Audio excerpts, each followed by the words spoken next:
Hello everyone, my name is Alvin James Salas from STEM 11 Y1-19.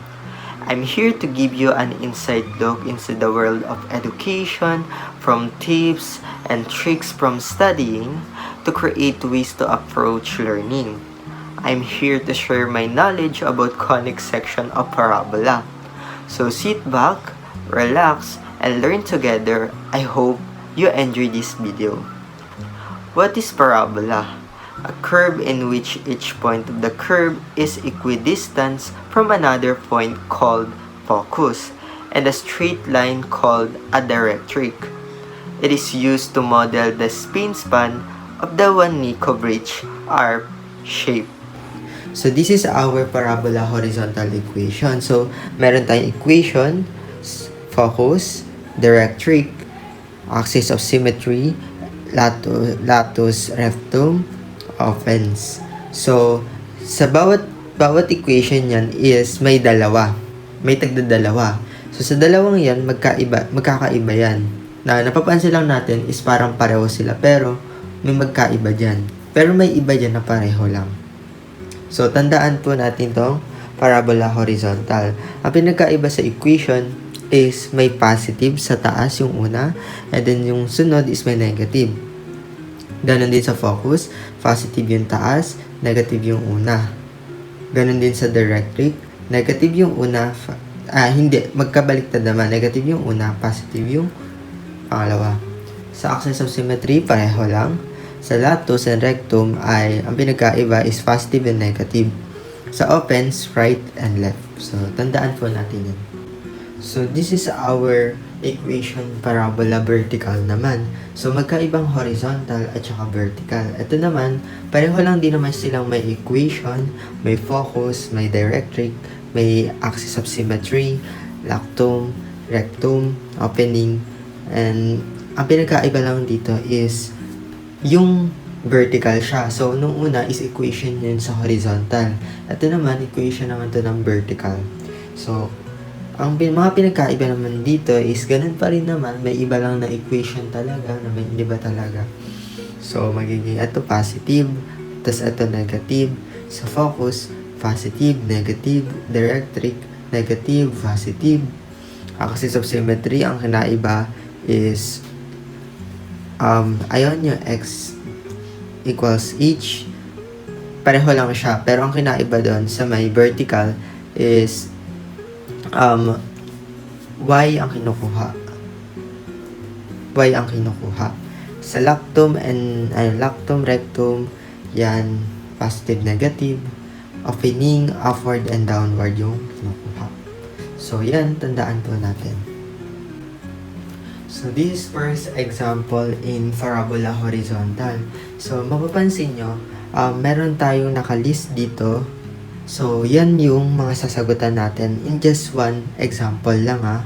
Ito yung sasagutan natin in just one example. So, let's start the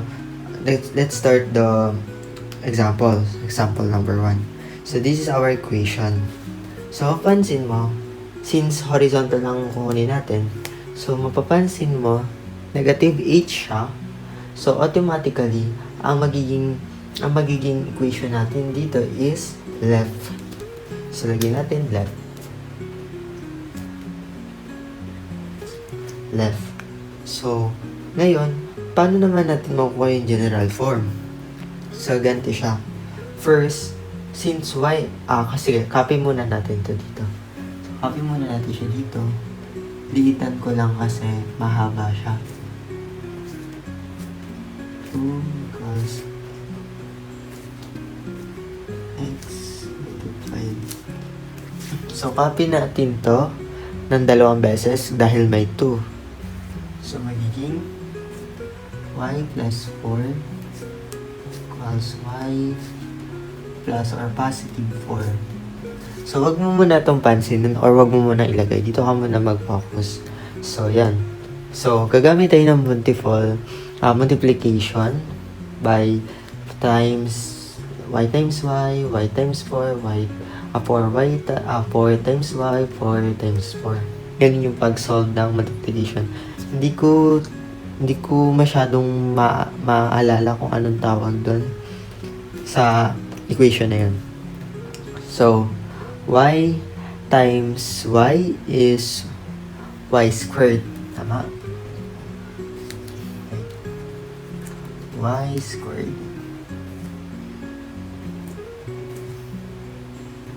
Hindi na wala. Listen, y squared. Next, y times 4 will be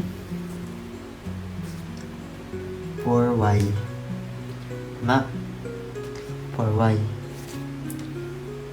Next, 4 times 4 times y will be positive y, 4y pa rin. Next, 4 times 4 will be 16. So, magiging positive din siya. Positive 16. Since nakuha na natin siya dito. Since yun nga, mapapansin natin is may pareho. So, ibig sabihin, kapag may pareho, is, ibababa pa natin yun. Isa-solve pa natin. So, magiging, tapos yung mga walang kapareho, ibababa lang yun. Pero pag may pareho, isa-solve yun. So, magiging, ito, yung y squared, bababa lang din natin.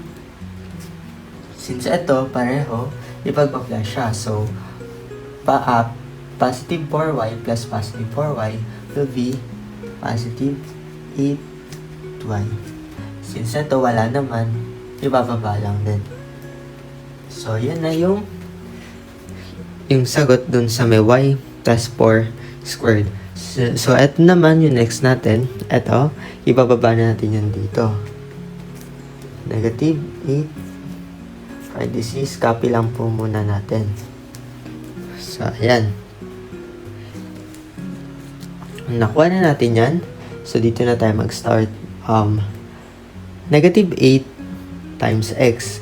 So, magiging negative x times x. Negative 8 times x. Magiging negative 8x.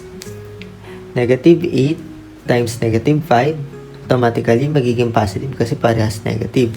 So, magiging positive 40. So, ayan.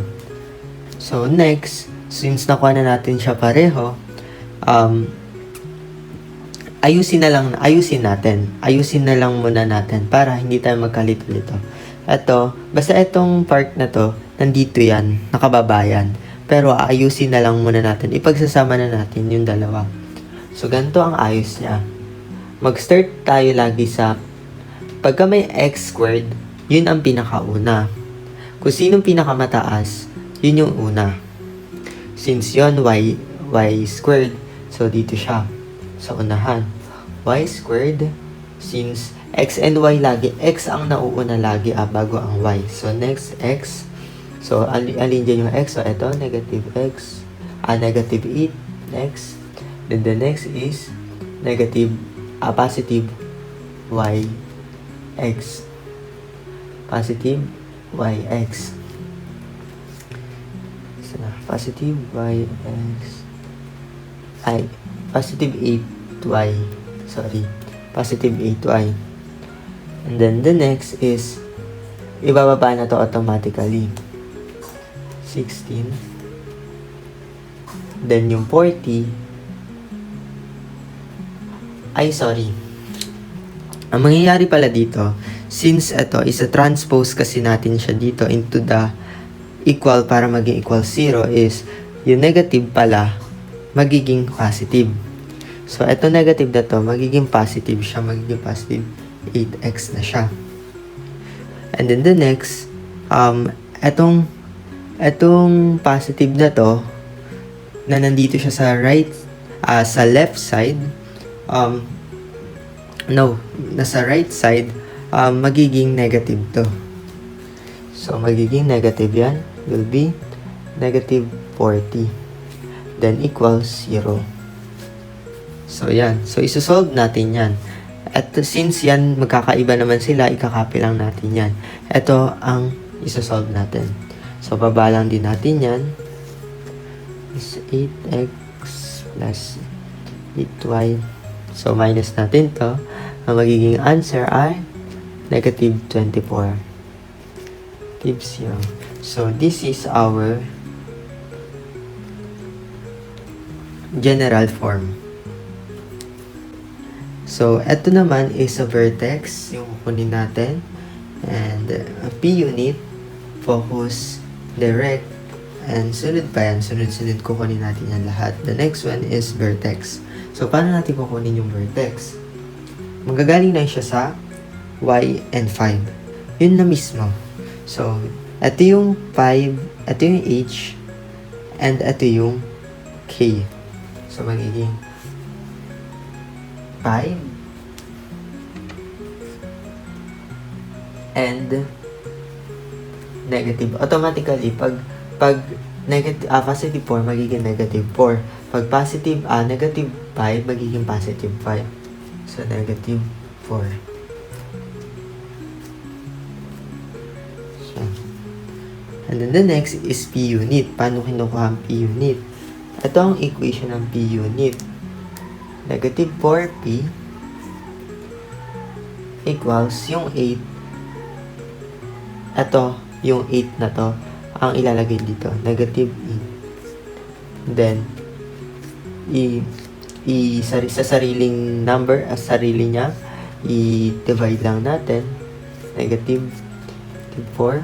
So, cancel. Then, P. Ibaba yung P. Then, negative 8 divide negative 4 will be 2. So, this is our P unit.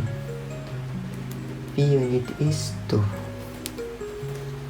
So, ang next na kukunin natin ay focus. So, paano natin siya isa-solve? So, sabi ko kanina, tandaan niyo yung mga equations. So, ito ang gagamitin natin na equation dyan.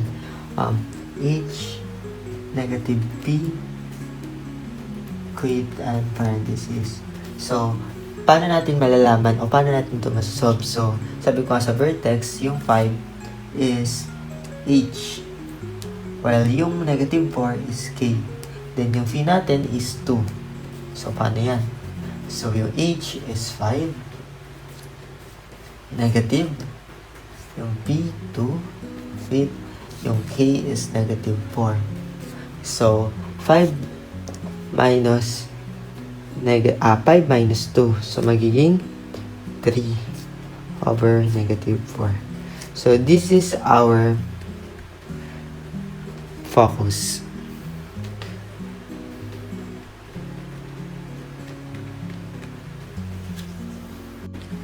So, next is directric. So, paano natin nakuha ang directric? By using formula pa rin naman. So, this is our formula. So, x minus h plus p. So, will be, ano yung h natin is 5. Then, yung p natin is 2. So, will be magiging 7. So, 7 yung directric natin.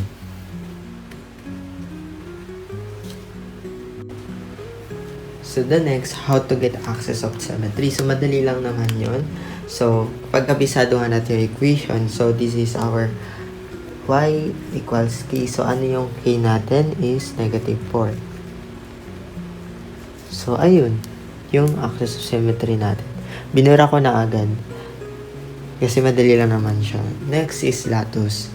So, ayun nga, sabi ko, pagkabisado natin yung equation. So, this is our equation ng latus. Sa left. So, H negative P equals K and positive. So, unahin muna natin yung positive. Actually, positive and negative siya. Pero, unahin muna natin yung positive. Dahil dalawang beses siya. Pag positive, latus. Pag negative, rectum. So, positive muna tayo. So, yung H, so, 5.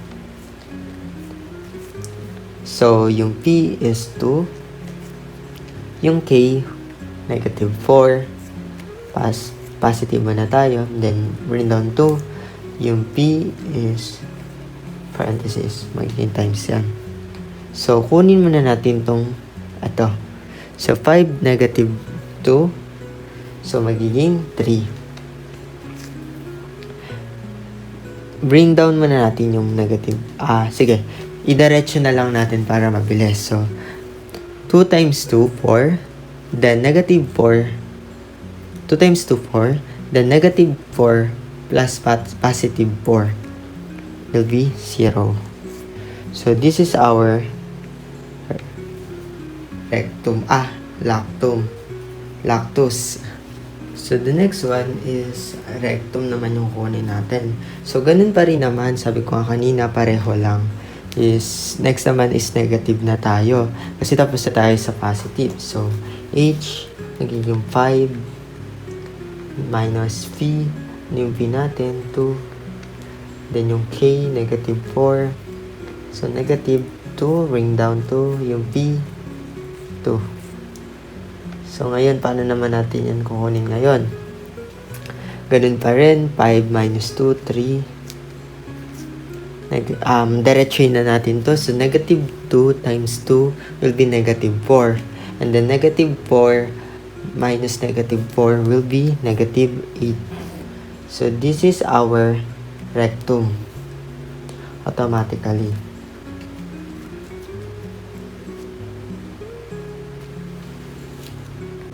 And then the next one is LR, yung last. So, paano natin siya isa-solve? Isa-solve lang natin siya by this one.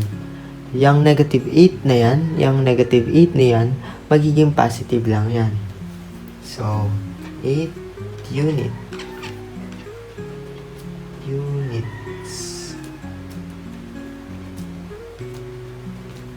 Yan.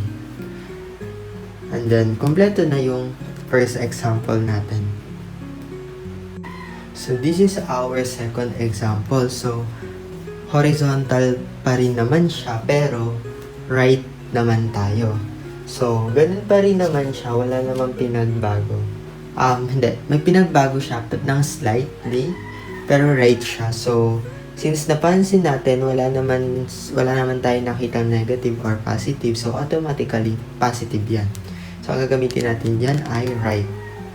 Meaning right. So, the next is how to solve the general form. So, madali lang naman yan kung paano yan i-solve. So, ayun. Madali lang ang general form yan. Lagay mo natin dito. So, 3y2 plus 24x. So, since pwede naman kasi siya yung i-divide by 3, so, ganito ang mangyayari. Divide natin siya by 3. Yan. And then, cancel. And then, baba mo na to. By 2. And then, 24x divided by 3 will be 8x. And then, ipagsama lang natin to.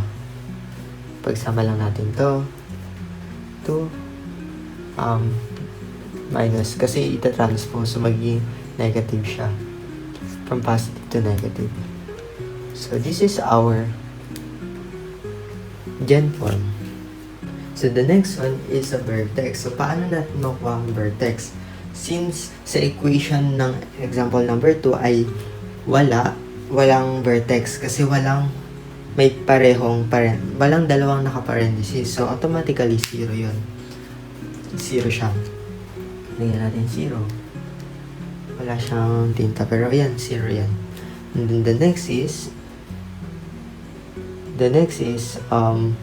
phi unit. So, paano makukuha ang phi unit? So, sabi ko nga, dun sa first example, ay dapat kabisahin natin yung equation. So, phi unit is yung 4p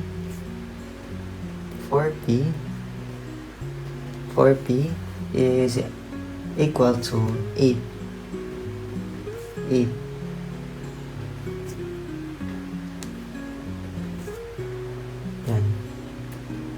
Yan. Then 4, napag lang natin yung 4 kasi i-divide natin siya sa sarili niyang number. Then cancel, phi is equal to 2. So So this is our phi unit. Phi unit. The next one is how to get focus. So, yun nga sabi ko nga is dapat kabisado talaga natin yung equation. So, this is our equation for focus. H, sorry, nawawalan siya ng tinta. H plus phi is equate for, so this is it. Equation for focus in the right opening. So, since ito yung H natin, then ito yung K, then yung H is 0 plus 2, yung P, yung X natin is 0. So, magiging 0 plus 2 is 2.0. So, this is our focus. 2/0. The next one is directric. So, paano natin makukuha ang directric? So, madali lang din naman siya by using this formula. By this formula, X equals H negative phi. Then, yung H, ano H natin? Then, yung P natin, first the phi, negative 2. So, will be negative 2.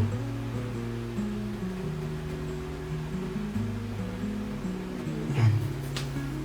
Negative 2. So, the next one is the axis of symmetry. So, madali lang din naman yan. Nakasabi ko lang. So, Y equals X. So, ano yung X natin? 0. So, automatically 0. Yun na yun. Then, the next one is latus and rectum. Magkasama lang sila kasi ang latus is positive while rectum are negative. So, kailangan na kabisado natin yung equation. So, this is equation for that one. H plus P equals K positive negative 2P. So, kuhain muna natin yung latus. So, yung H, this H and K to then ito yung P natin. H is 0 plus P, K, 0, positive muna tayo mag-focus. Bring down 2, P, so solve. 0 plus 2, then, so wala na yan. So, times lang natin tong P. Sorry, itong P na to, 2 yan. So, times lang natin. Times 2 will be 4. So, this is our latus.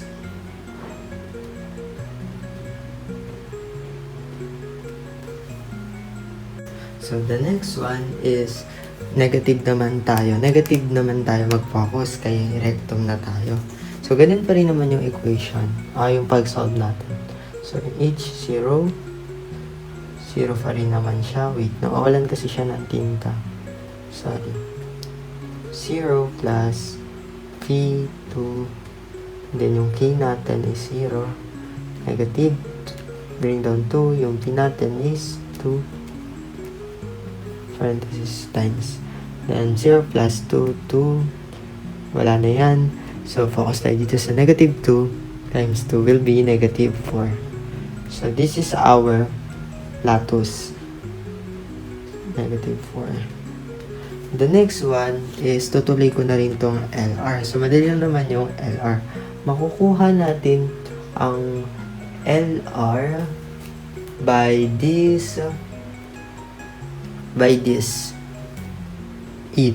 So, yung 8 na yan, since negative 8 siya, ito yung negative 8 siya, magiging positive 8 siya. Magiging 8 unit. This is our parabola vertical, no? So, sa first and second example natin ay horizontal siya. So, ito, vertical to. So, magkaiba na equation yung ginamit doon. So, pwede nyo naman i-pause yung nakaslide dito na may ilalabas, ayun nga, may nilabas akong equation dito na first and second equation.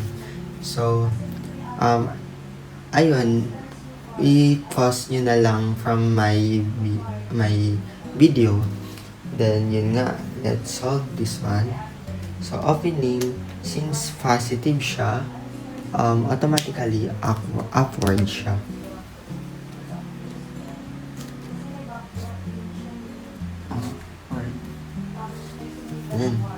Then how to get GenForm? So, ganito ang pag-solve ng GenForm. Ganun pa rin siya katulad nung sa horizontal. So, since x squared siya, squared equals 12y. So, transpose lang siya. Squared negative 12y equals 0. So, this is our GenForm.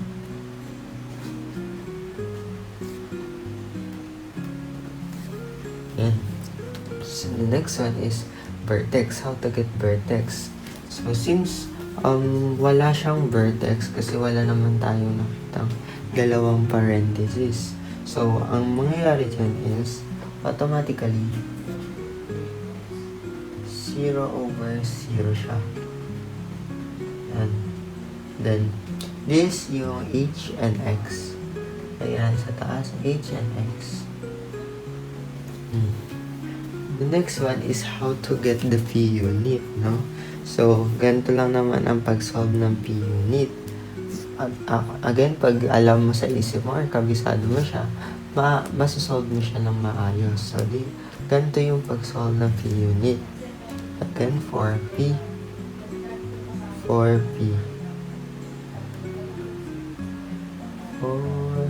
medyo nawawala siya ng tinta. 4p equals 12. Then 4 i-divide natin siya by same number dun sa first 4. Then sarili ng number, then cancel, then p, baba natin yung p. And 12 divided by 4 will be 3. So, this is our p-unit. 3. The next one is focus. How to get focus. So, yun nga sabi ko, if kabisado nyo talaga siya, masasolve siya ng maayos. So, our focus for this one is f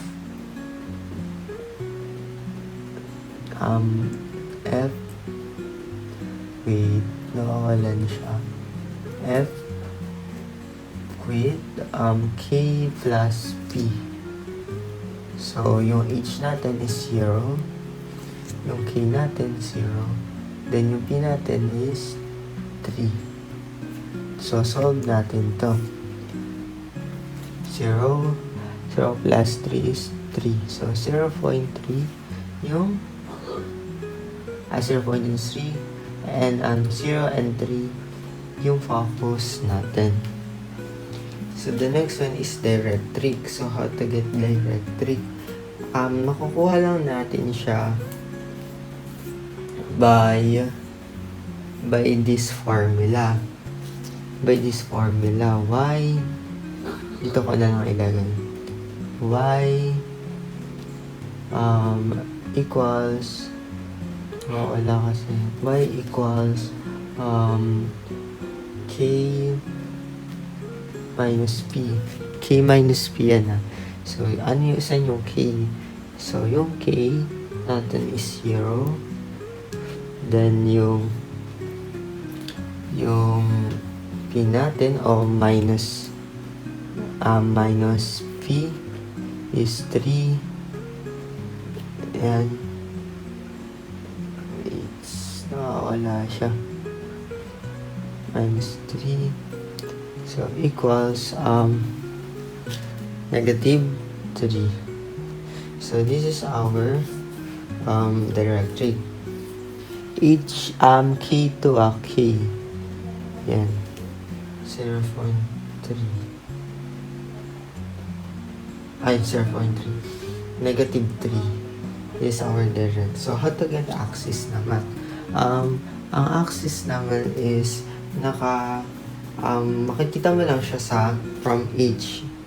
From H. So, yung H natin is 0. Since 0 siya, 0 din to. Yeah. 0 yan. So, ayan, sa latus, binura ko lang yung kasi hindi na rin siya kasya. Sa latus, ayun, yung equation naman nito is, ayun na, wala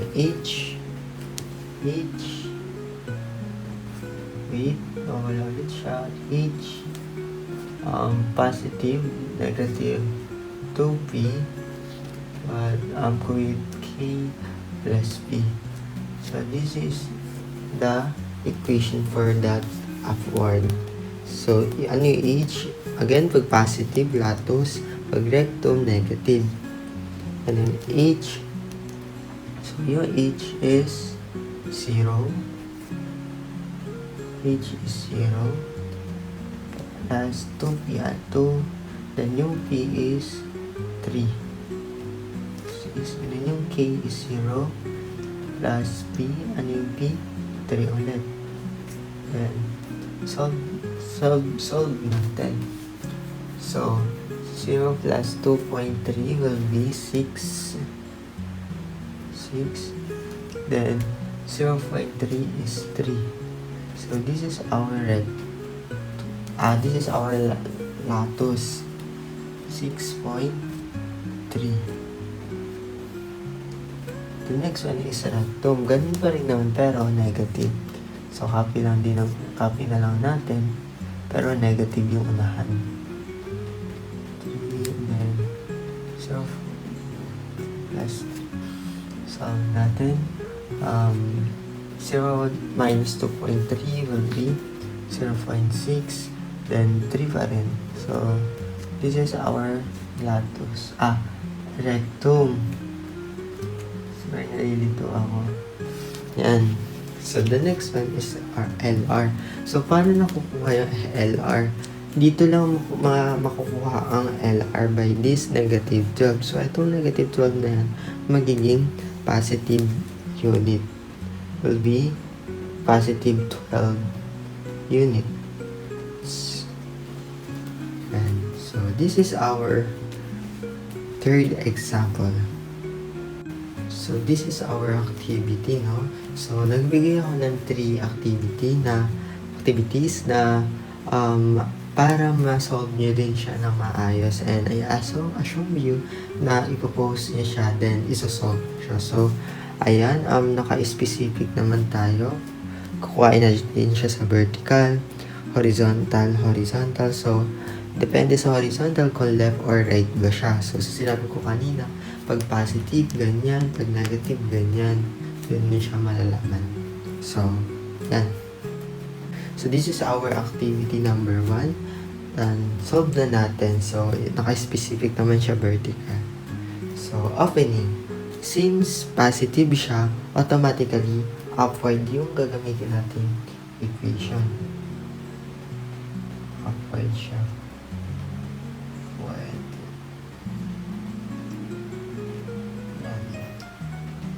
The next one is gen form. How to get gen form? So, 2x, 2 squared plus 24. Solve natin by 2. Mas pwede naman siya. So, cancel. 2 equals 24 divided by 2 will be 12. So, transpose natin. So, magiging transpose natin, so magiging positive 2, negative y equals. So, this is our gen form. The next one is how to get vertex. So, yung vertex natin, since wala naman naka-parenthesis, automatically 0 siya pareho. So, H and X to, hindi tayo malito. P-unit, since sabi ko nga, pag alam niyo talaga yung total equation, is masasolve niyo siya na maayos. So, at mabilis niyo siyang masasolve. Sa P-unit, 4P is equal to 12.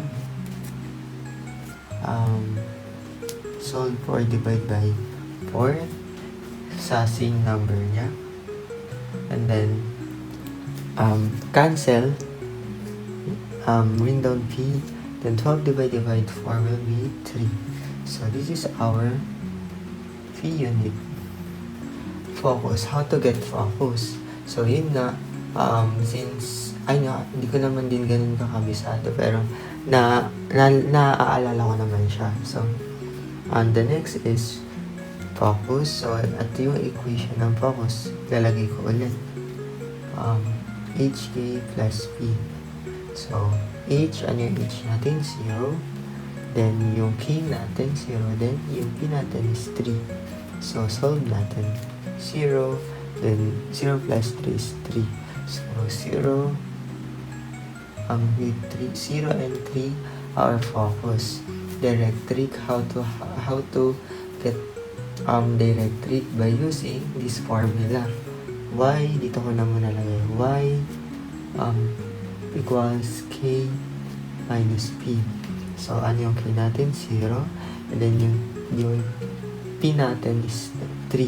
So, minus natin itong pareho. 0 minus 3 will be negative 3. So, this is our directric. No? Axis of symmetry. Since hindi na natin siya kailangan i-solve kasi makikita naman na siya from H. So, yung H automatically, yun yung magiging axis of symmetry natin. So, 0 siya. Latus. So, let's solve the latus. So, yeah. So, latus, binira ko na lang muna para kasi medyo mapuno na rin, no? So, latus, then, equation na ito will be H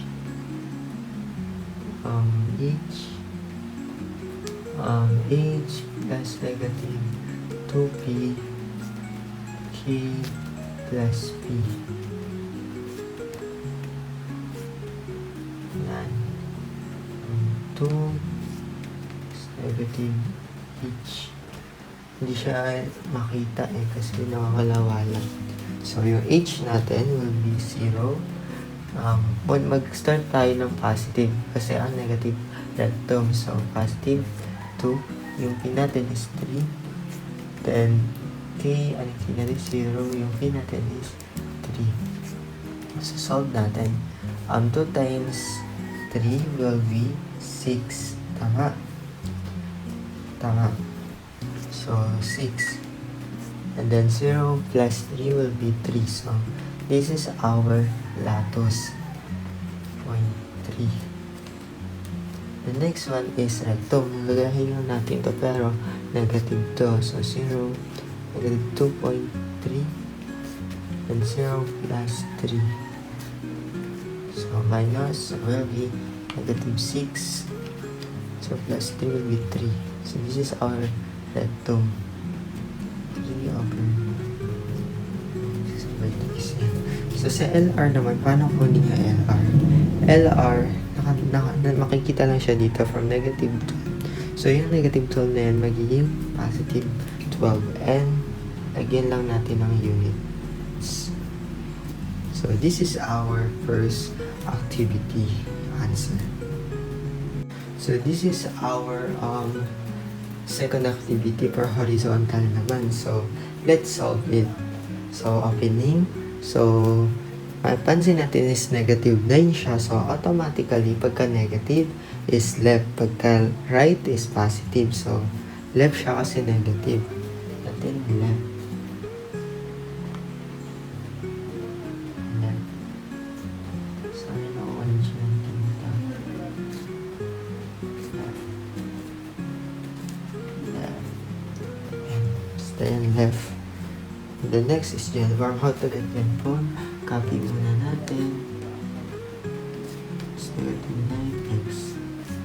And P divide by 3 is sarili na number kasi pwede naman y2 so cancel. Then negative 9 divided by 3 will be negative 3x. Then transpose natin yan. Transpose natin will be negative 2 plus 3x equals 0. So this is our gen form.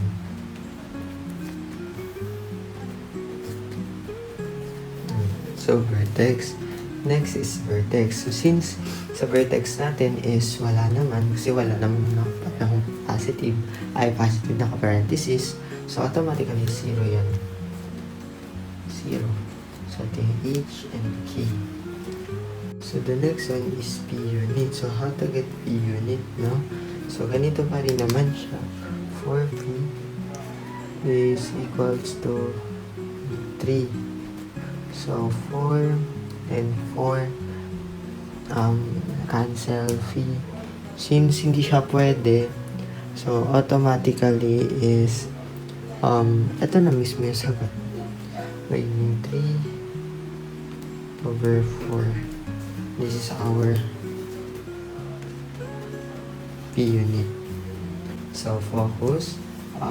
For focus left is H. Nawawala. H. H minus P.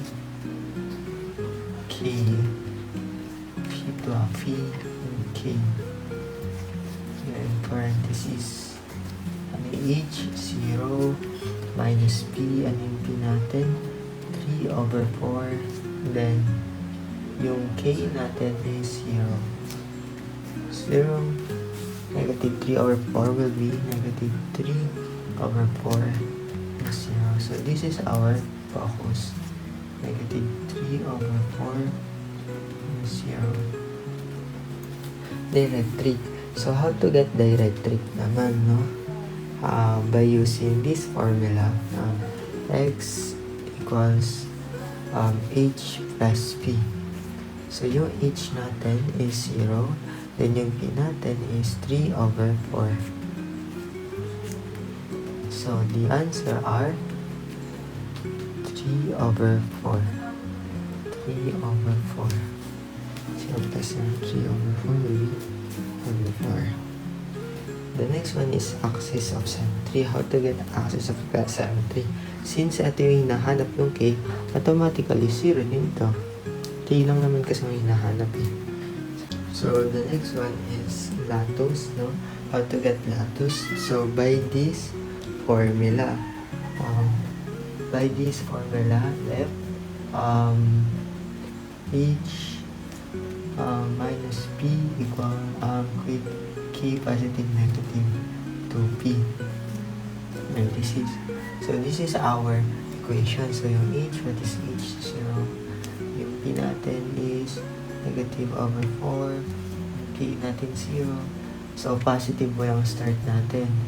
Bilang 2p, 3 over 4. So 0 minus negative 4 will be negative 4, 3 over 4. 0 plus 2. So, hindi pwede. So, pabayaan na ito. Itong 0. So, 2 times 3 over 4 will be 3 over 2. So, this is our latus. 3 over 2. So, this is our latus. Right? 3 and 2 over 3, 2. And then the next one is rectum. Gayahin lang natin to. Pero ang kinaiba is positive to. Positive 3 over 4 to 3 over 4. So, positive 3 over 4. Then, 3 over 2. So, this is our rectum.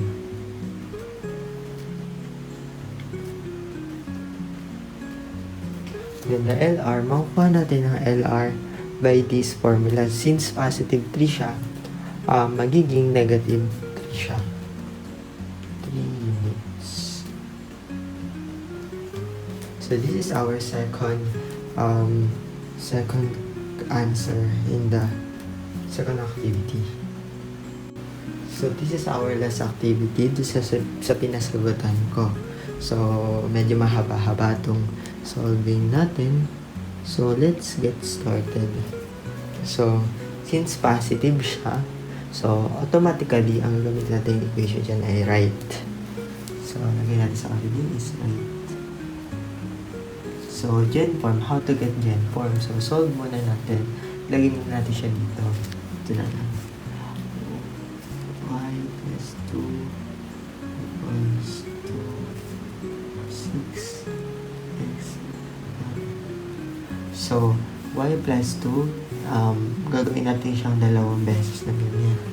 Y plus 2 equals y plus 2. Huwag muna natin yan pansinin. Dito muna tayo focus. So, y plus y will be y squared. Y plus 2 will be positive 2y. 2. Ganito yan yung pag-solve. Yan. Then, 2 plus y will be, kasi 2y pa rin, 2 times 2 will be positive 4. So, this is our pag-solve ng 4 multiplication. And then the next one is, since ito nga, pareho, may kapareho, so automatically, isa-solve natin yan. Yung mga walang kapareho, ibababa na lang yun. So, magiging y2. So, 2y plus 2y will be 4y. Then, yung 4, ibababa na lang.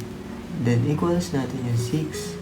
And x negative 1 will be that 1. So, eto, ibababa pa natin yan. So, 6 times x will be 6x. 6 times negative 1 will be negative 6. And then, basta yan, ipagsasama na natin yan. Pero ang gagawin ko na lang is, aayusin na lang muna natin para di tayo mahirapan. So, yung y will be y squared.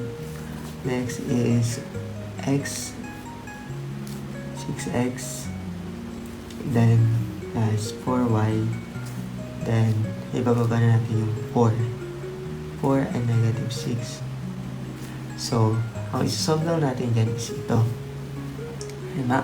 So, y2, mag-ulit natin, 6x is 4y. So, iba-minus na natin. So, 4 minus 6 will be negative 2. So this is our gen form. y2 is 6x is 4y negative 2 will be 7. And then the next one is vertex. How to get vertex, no? So vertex niyan is this is our x and h. So magiging baliktad siya, transpose. So, ito magiging positive 1. Ito magiging negative 2. So, this is our h and x. P unit. How to get P unit? So, yun nga, pag sabi ko, pagkabisado nyo yung equation, mas madali nyo maiintindihan o mas mabilis nyo siya masasolve. So, solve natin is 4P equals yung 6. So, yan. 4 sa sarili niya number. So, sarili niya number cancel. So, baba natin. Dito ko nalagay. And P, then 6 over 4 or 6 divided by 4 will be 3 over 2. So, yan yung P unit natin. Then, focus, how to get focus. So, sa focus naman is, ito yung equation ng focus nga, no, sa right. Will be H plus P equals K. So, H, ano yung H natin? 1. Yung P natin is 3 over 2. Then, yung K natin is negative 2. So, pag-plus natin ngayon yung 1 plus 3 over 2.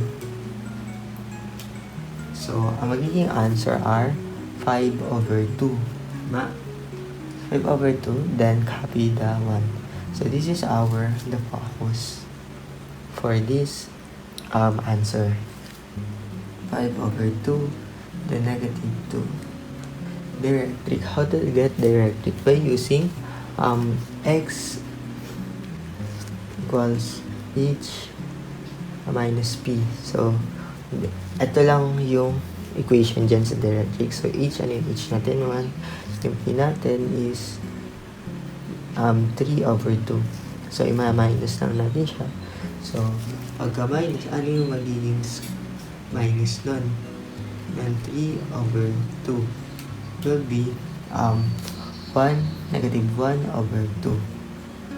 So, will be the answer or directric is negative 1 over 2. The axis of symmetry, since k lang naman yung hinahanap, so automatically negative 2 siya. Negative 2. Then yung latus and rectum, so ang equation ng latus and rectum is solve, ipapakita ko na lang muna sa inyo yung equation, tapos solve na lang natin. So ito yung equation niya. H plus P is with K plus negative 2P. So, solve muna natin yung latus. So, yung H natin is 1. Then, yung P natin is plus 3 over 2. Then, yung K natin is negative 2. So, positive muna tayo. So, then, yung positive na yan is 2. Bring down 2. Yung P sa nanggaling yung P natin sa ito ulit unit. So, 3 over 2 parenthesis. So, let's solve the number list of first. So, 1 plus 3 over 2 will be 5 over 2. Tama? And then, negative 2 plus 2 times 3 over 2 will be 1. Kasi ita-times mo muna to. Diniretso ko na kasi siya. So, pwede nyo siyang idiretso sa calculator just in case. So, yun. 1. So, will be the latus ay 5 over 2 and 1. Then, the next is sa negative naman tayo. So, how to get that? So, same lang din naman siya. Ang pinagkaiba lang is yung negative din, no? Yung negative. And also,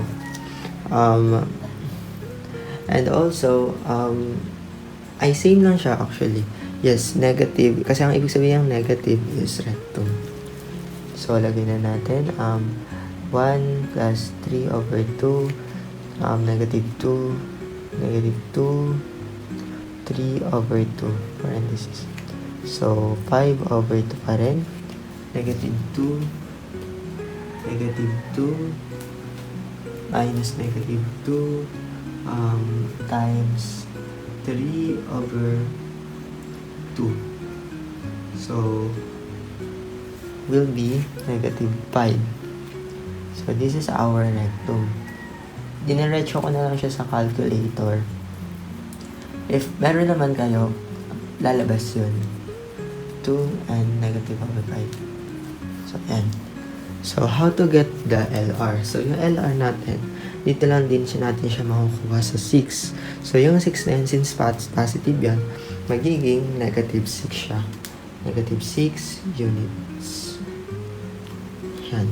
So, this is our last activity for this activity, no? For this activity. That's our discussion for today. I hope you learn about parabola. Again, I am Alvin James Salas from STEM 11 Y1-19. Proclus said, Wherever there is number, there is beauty. Have a nice day, everyone.